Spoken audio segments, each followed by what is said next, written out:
Hi, Misha. So Hi. my friends and I have started a religion as a joke, but it's kind of serious around Castiel because we just adore you so much and adore Cass, and we're wondering if you could give us one commandment for Castielism, what would it be? And I know there's quite a few Castielism people here, so we need a commandment. So you've started a religion. So our friend Christina started it. She's not here today, but yes, we started. So she's like the high priestess of She is, yes. Okay. I'm just a lowly heller. Wow, it sounds like there are quite a few of you. Can I ask you just a basic question? How do you discern between a religion and a cult? It's kind of, well, religion, we have a Bible. Uh-huh. Okay, so it's a cult. Okay.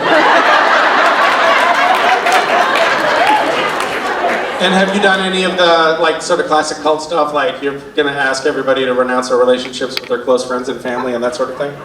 I'm just saying it's an option. You could do that. You could do that. It might be a fun thing to do, make it feel a little bit more cultish.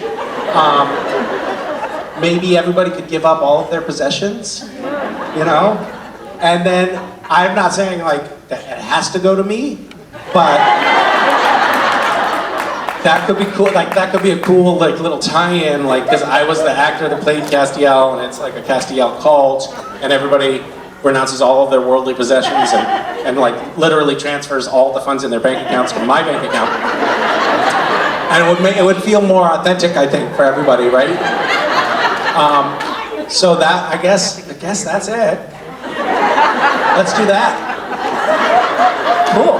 This is great. Love this. Hi. Hi, I'm Jenny. You played Castiel for so long. I'm curious to know if you ever dreamt in character as Castiel, and if you did, is that a good dream or a nightmare? You know what's interesting? No, I didn't. Not that I remember. I don't remember ever dreaming as Castiel. So interesting. I do have like recurring dreams. And I feel like my dreams are very often influenced by what I've experienced during the day. So I would have expected to have had dreams, Castiel dreams or supernatural dreams. I guess I did have dreams that were like bloody, gratuitously violent dreams that probably were influenced by supernatural. But I really, for some reason, never dreamt in that universe. I played a role. Way back, like 20 years ago, where I was playing a real-life serial killer who is actually based in, he was based in Toronto. So I'm meeting people in Toronto and they're like, oh, you're the fucker that played that thing. But I dreamt that character's, like I dreamt as if I were that character, which was really creepy. And it actually freaked me out. I was like, uh-oh, I might have broken myself. This is not good. But I don't know why I never dreamt as, I don't think I ever did dream as Cass. Thanks. Hi, Misha. Hi. So I don't know how much time you get to watch TV, but I was wondering if you had seen the new HBO show, Our Flag Means Death. And if you have, who your favorite character is. Yes, my favorite character is Jeff. What? What is it? What is the show? Our Flag Means Death. It's a gay pirate show. Death. Our flag means death? Well, this is the first I've heard of it, so I don't necessarily have a favorite character yet because of that. You know what I mean? It would be weird if I was like, because I don't know who any of the characters are, and I didn't know the show existed until just now. I should watch it? Is it good?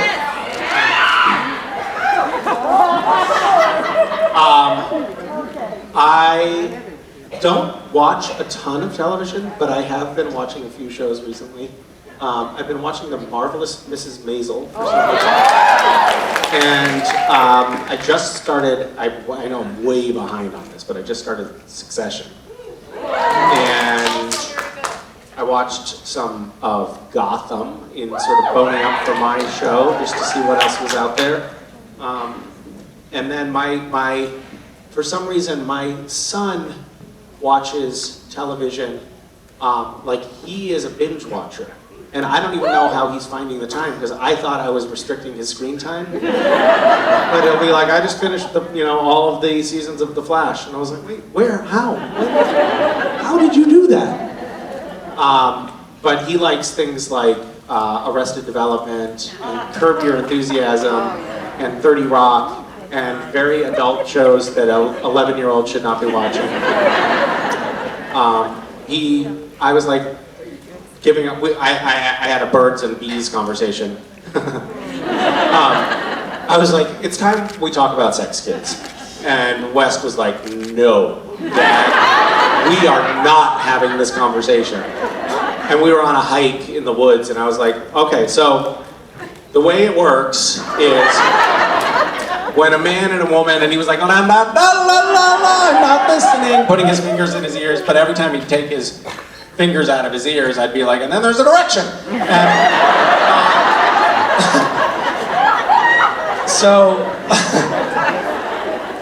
But anyway, like most of the way through that, like chopped up sex ed class that I was sort of almost forcefully administering to the kids. They were like, no, we don't want to hear it. I was like, you have to hear it eventually. They both were like, look, we know all about sex. We watched Friends. So, really happens with Friends that, okay. I don't know why I'm telling you these things. I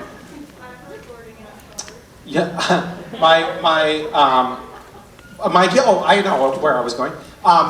Supernatural is a show that I realize I haven't seen all of. Have I ever admitted that publicly? No.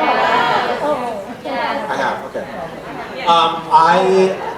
It occurs to me, like, I watched, like a lot of the first season, and then I was like catching up before I got on the show, and then after that it was like, well, I'll watch the episodes that are coming out now because I'm in them, and who doesn't want to watch themselves? And then eventually, like, it was like, wait, I don't think I ever filled in the gap. I don't think I ever watched all of the episodes. So, yeah. Well, my kids are finally broached the subject. They're like, we think it's time, Dad. Time for what? We think it's time to watch Supernatural. And I feel like I have caused them enough emotional harm that it won't further scar them, probably. And they're old enough and resilient enough to know that a lot of those beheadings were not real.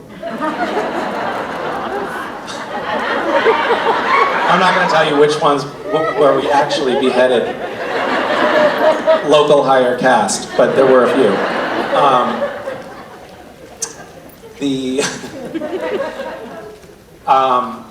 But I realized just how daunting it is. Because we did the math. It's one thing to watch, Curb Your Enthusiasm or something.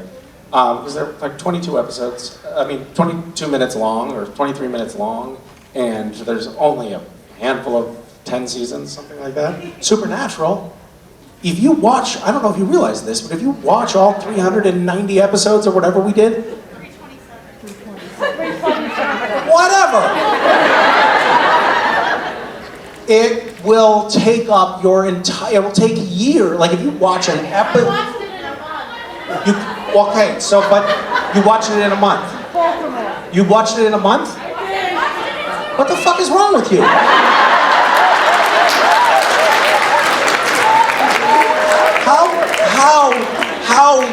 How does that happen? How could you possibly? You watch while you're driving? She just said, I watch while I drive, while I'm at work. Who's your employer? Does your employer know this? This is unacceptable.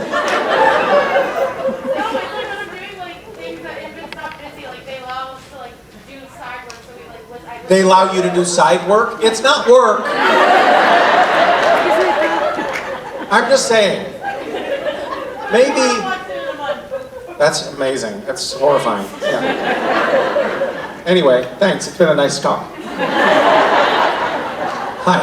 Hi, I'm Deannie. Hi, Deannie. So last year, so I'm a nurse, and I requested a cameo for you for like a little pep talk, because obviously pandemic has been a little overwhelming, especially for all of us healthcare workers. And Thank you for getting us through it, or those of us who did make it. Thank you. thank you. And you sent me a cameo back that really kind of like amped me up. It was, I've listened to it a couple of times. I sent it to my nurse friends. So my question for you is, what was something that helps get you through the pandemic when you were feeling just completely overwhelmed? A couple of things come to mind for me. One is meditation. My days are much better when I meditate in the morning. And when I was working on Supernatural and had 2 little kids and was doing a ton of traveling and my schedule was totally irregular, it was hard to keep that practice up. But in the pandemic, it was like, oh wait, there's enough. I can structure my day enough. There's enough breathing room here for me to sanctify that sort of morning practice. So that was really helpful for me, and it has felt really good to maintain that and keep that up. So that's a pretty. I don't miss my morning meditation now, and that's a practice that I re-established during the pandemic. And something else that turned out to be really important for me during the pandemic was. Actually, it was in the year or so leading up to the pandemic, for the first time, I had this epiphany that most people figure out by the time they're 6 or 7, which is it really helps to talk to friends. And when I was having a hard time, and I had lots of hard times during that window, I would call friends. And I probably spent hundreds of hours on the phone over the last couple of years, actually reaching out, not necessarily like, hey, I'm having a problem and I want you to help me work it through, but just like, I realized like, I'm having a hard time right now and it would really help me just to connect with someone. So I did a lot of calling friends and talking for long periods of time, and that was really good for me. And it's funny, like I think sorry, this is like a little auto analysis that I'm doing, but for some reason, early on in my life, I figured out like, I'm somebody who handles shit on my own. I deal with shit on my own. I don't need to lean on anyone for anything. And I carried that through all of my adulthood until quite recently. And it really didn't serve me, and actually, as it turns out, I'm not that great at handling everything on my own. So reaching out to friends was the thing that really helped me. Yeah. Thanks. Hi, Hi. I'm Julie. My question is, so I have a Winter Soldier tattoo that when I'm really depressed or my anxiety is really high, I can look at and kind of, it makes me feel better. And I really want a Castiel tattoo, and I was wondering, because Castiel kind of does the same thing for me, so I was wondering if you had any ideas for a Castiel tattoo.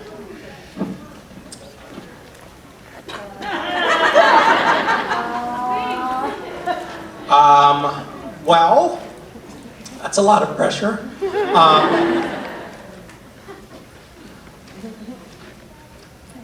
You could do like a big Cass tattoo on your butt,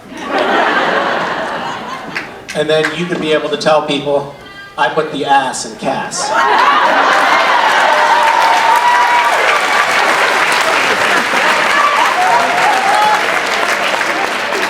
You're welcome. Hello, I'm Karen. Hi. How you doing? So you talked about dad jokes earlier before my question. I'm a mom and my daughter's here and I'd love to embarrass her. Her name's Grace. Great. I'm totally on board for whatever Right? this is. Her name is Grace. She's in the back. If you Hi. just, Hi, Grace. embarrass her. Okay. If you could have been in the Lord of the Rings trilogy, what character would you want to be and why? How does that have anything to do with your daughter?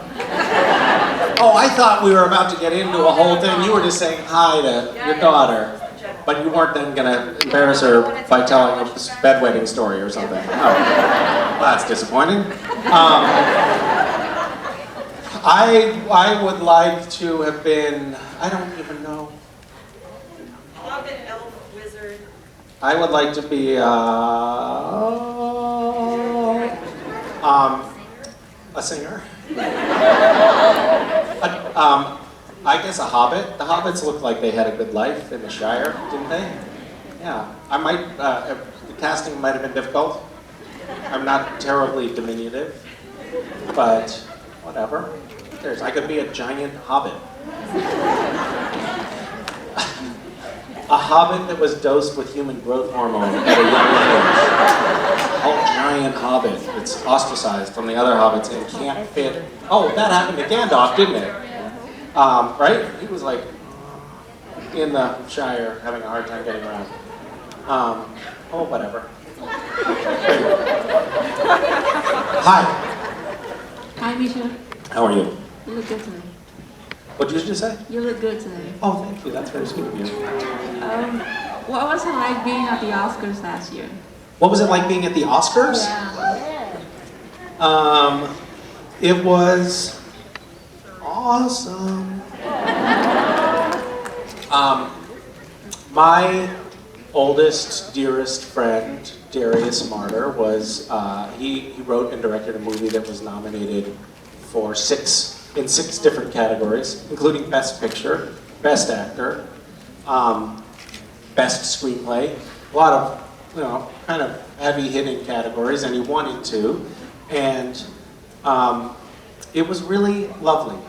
When I was talking about reaching out to friends, Darius is a good example of that. We're like chosen brothers. We've known each other since we were 12 years old, and we've both gone through some very difficult things in the last couple of years, and we've really been there for each other in a way that I think is not often condoned for men in America. We're like doing serious therapy on each other, and it is just lovely to have a human that it's lovely for each of us to have someone in the world that knows one another so well. But we've also been best friends since we were 12, and there was a lot of competition, and kind of like there were chapters in our lives when we were like trying to keep one another down, or making little asides about how the work that the other was doing really didn't amount to much. We were dicks. We were like brothers, and as we've gotten a little bit older, and as we've both landed a measure of success in our careers, I mean, having a movie that's getting 6 Oscar nominations is pretty incredible. It is so lovely to have a friend for whom I have nothing but goodwill.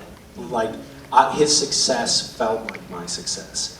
So it was so nice to be able to share that experience at the Oscars. And it was also very cool that he muscled me in there, because it was a COVID pandemic Oscars where nobody was allowed to come. Like, nobody had +1s. So it was really awesome to be able to get in there, and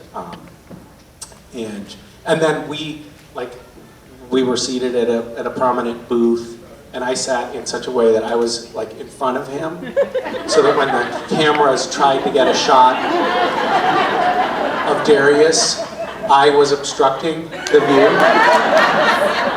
And so as they were like announcing like the nominees, it would be my face, and Darius sort of trying to peek out from behind me, which was kind of cool. It was kind of nice to be able to not just share the limelight, but actually take the limelight from him in that moment. Yeah.